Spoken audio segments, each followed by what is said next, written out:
This is Mercy Pilkington for Good eReader in London at the Futurebook event, speaking right now to Ruth Jones from Ingram, who spoke on a panel today about transformation of academic texts in this digital era. Why don't you tell us a little bit about what you spoke on at your panel? So one of the things we were talking about was the transformation of the academic market and the uptake of e-textbooks or e-content into courses. And for my part, I was talking about our platform called VitalSource, which is the leading e-textbook platform.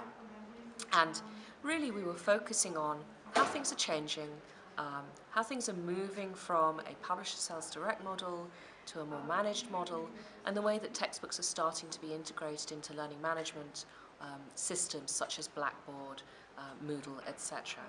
And really the focus was, how do you get content to be taken up in that way, and how do you try and make the take-up of that content move away from the decision-making of the professor to an institutional purchase.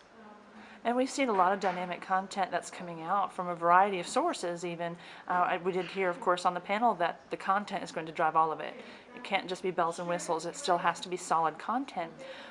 Why do you think there's so much more adoption at the higher education level, though, than at the public school level, when we've got so many emerging learners who really could stand to benefit from that content? I guess it's to do with who's got the money. In higher education, there is at least an infrastructure for buying content for various purposes, for research, for learning, for other activities. But when you look at the school level, high school in the US, K through 12, whatever you want to call it, certainly here in the UK, whilst there have been significant initiatives into getting electronic content into classrooms, most notably significant investment a few years ago into interactive whiteboards, and they're in almost every classroom. What doesn't seem to have happened is the automatic take-up of online learning. Now, publishers have themselves been very successful in doing that directly. The educational publishers we have locally all have their own learning platforms, but it hasn't been across the school particularly, it's been in a certain subject. Partly then it's also about the centralised budgets, and I guess if you were going to try and launch a revolution in the way that content was going to be bought, you might not try and do it when there are significant cuts in public spending. If a school system could take one step to make it more feasible to adopt it school-wide, what would that one step be? I think they need to take a look at the content that they want to use. And one of the first things that I've seen schools do is take a look at, is my content dominated by one publisher? Does that publisher, therefore, have a methodology that they could deliver to us?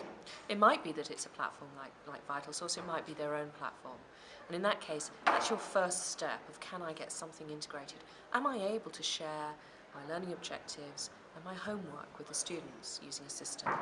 Because only once you have that centralised idea can you start to think about enabling the learning or support text to be available through that interface. I don't think it's reasonable to expect students to log on to multiple systems, to understand what they need to do, to download content, particularly at a school level where that does need to be controlled, not only for the school's purchasing basis, but also in terms of safety and what content is allowed to be viewed.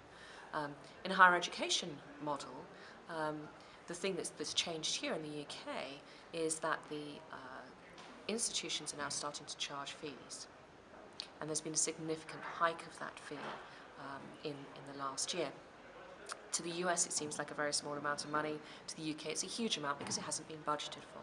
And so students have moved from being passive learners, albeit many very actively, but expecting to go to university and have that paid for, to active consumers and expecting a lot more money to be spent on them and their learning to be driven by that institution. They are grading their teachers, they are looking at how the course is delivered, they are giving feedback to that. At the same time, having paid those fees, they expect everything to be available for them, just as a law or an MBA student would have expected in the past. So your standard undergraduate is making choices based on, what do I get as part of my £9,000 fee? How is that going to let me get through, get to my learning outcomes, get the degree I want? And so it is a differentiator actually for those institutions. So I guess my last question will be, though, you have to look into the future for this one. How long do you think it will be before students don't even carry backpacks? They have just their tablet. I wish it was tomorrow. not just commercially, but also for my children. I don't think they can carry anything much heavier.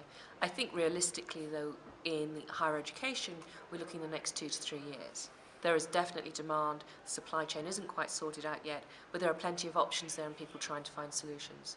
In the K through 12 market, I suspect that may be more fragmented. But certainly in certain countries, such as Italy, it's been mandated that text should be electronic, as it did in the state of California. So I think those will drive it faster.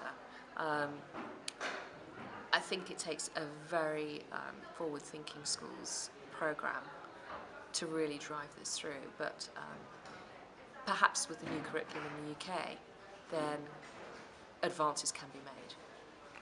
Thank you so much for your time. Again, this is Mercy Pilkington for Good E-Reader in London at Futurebook. Thank you very much.